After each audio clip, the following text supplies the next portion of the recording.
Afinal de contas, o governo paga ou não paga? E se não pagar, o que devo fazer? É sobre isso e vários outros assuntos que você vai ouvir hoje no Boletim Diário.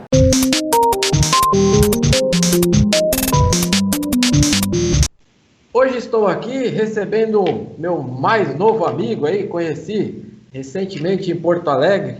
Aproveito aqui também já para agradecer a sua presença. Hoje teremos uma presença ilustre aqui conversando com o doutor Carlos Bonamigo, né? Que é advogado, mestre em Direito, sócio da Garrasta Azul Advogados, líder do time de, escutem bem, cobranças públicas, não é isso?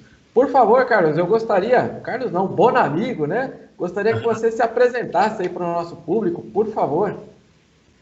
Ricardo, muito obrigado pela oportunidade aí de conversar contigo, com os teus clientes e com a rede da internet aí, né, relacionada contigo. Sou um admirador aí do teu trabalho, adorei aquela apresentação que tu fizeste quando tivemos a oportunidade de nos conhecer pessoalmente, né, e realmente essa demanda das cobranças públicas tem se revelado como uma grande dor de cabeça de inúmeros dos licitantes, né? Até considero que é uma das coisas mais injustas que a gente pode cruzar no nosso sistema, porque, em tese, todos nós estamos abaixo da lei. A lei está acima de todos nós. Agora, quando o ente público, quando o Estado, ele próprio vira um descumpridor da legislação e deixa de cumprir os seus contratos, deixa de cumprir aquilo que está previsto na legislação, pois essa é uma injustiça grave e que bom que a gente tem condições de entrar em campo para corrigir isso, né?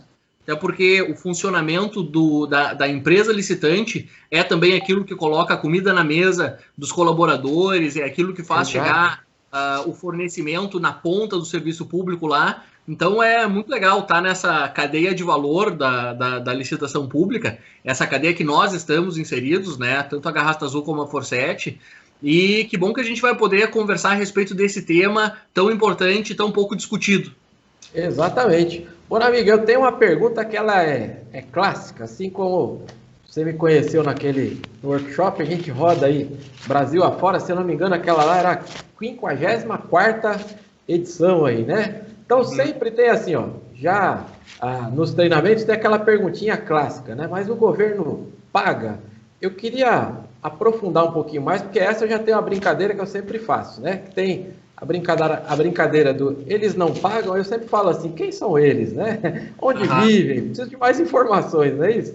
Mas vamos lá, eu gostaria de retornar essa pergunta de uma outra maneira aí. E se eles não pagarem, o que eu posso fazer, Carlos? Por favor. Ricardo, o inadimplemento público, tá? Em regra, ele é atacado por essas ações de cobrança e ações de execução. Contudo, muito embora isso esteja previsto na legislação e, em tese, a gente deveria ver a cor desse dinheiro do outro lado dessas ações de execução e de cobrança, na realidade, porque também os precatórios judiciais são muito maltratados, essa é uma alternativa muito inócua com a maioria dos estados e com uma boa parte dos municípios. Então, acaba sendo uma situação muito complicada até para o assessor jurídico, na medida em que há um certo sentimento de impotência aí.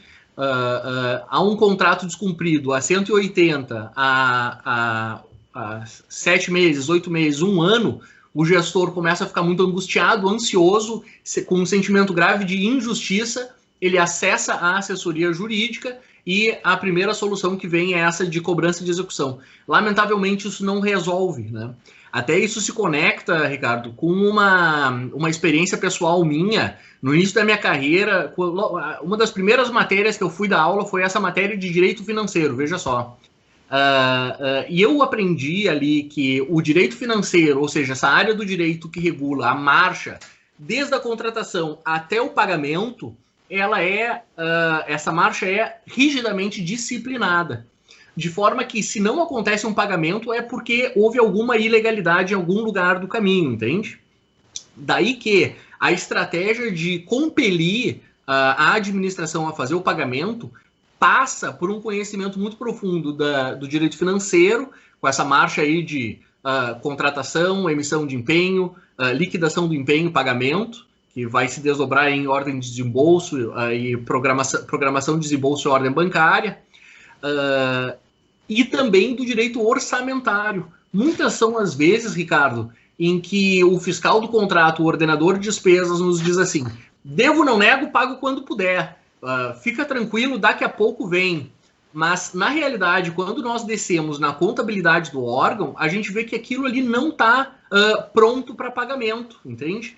Nós temos, por exemplo, da lógica dessa marcha aqui, na virada do ano tem a famosa inscrição em restos a pagar, processados ou não processados. A dor de cabeça de muito empresário, né, Bonamigo? Até a inscrição em restos a pagar não é necessariamente uma patologia. Tudo aquilo que é liquidado ali em novembro vai ser pago tudo que é liquidado ali em dezembro vai ser pago em janeiro, vai ser pago em fevereiro.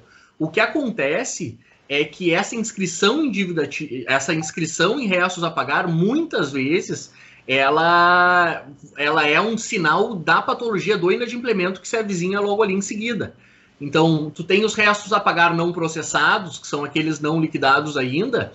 Muitos dos órgãos públicos cancelam o empenho e usam esses recursos para fazer o pagamento de outras coisas que já são exigíveis. E o cliente fica sem saber disso. Então, não, eu tenho um empenho. O fiscal do contrato está dizendo que daqui a pouco a gente vai receber. E passam 6 meses, passa um ano e meio. E se está se perdendo tempo aí. Porque até é muito bonito quando a gente recebe esse contas a receber dos clientes. Nós vemos que cerca de 20% disso não está exigível ainda, ao contrário daquilo que o financeiro entende. Quando nós descemos nessa sintonia fina, nós vamos ver que existem obrigações não empenhadas que já foram restos a pagar e esses restos a pagar já foram cancelados.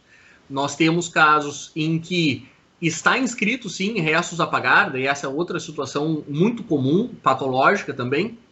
Está inscrito em restos a pagar, mas não existe mais arrecadação desse exercício que acabou de terminar, e segundo o princípio da anualidade, que é um princípio do orçamento público, as despesas de um determinado exercício devem necessariamente ser pagas com recursos desse próprio exercício.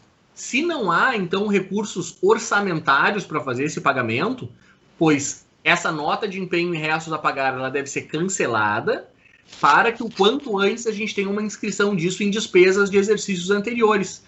Claro que o gestor, para ele é sempre muito inconveniente, isso é importante notar, porque principalmente em ano eleitoral, né, Ricardo, o gestor ele tem o interesse de fazer uso da arrecadação do exercício corrente para fazer as despesas daquilo que vai ser exibido pela administração como um feito próprio.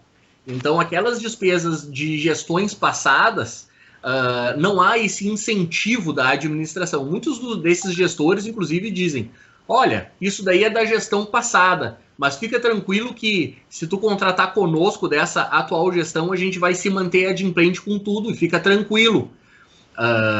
Então, retomando o raciocínio, se não tá, se é preciso cancelar em restos a pagar para inscrever em despesas de exercícios anteriores, pois logo em seguida vai precisar ser emitido um novo empenho, e esse empenho vai subtrair valores da dotação orçamentária do exercício corrente.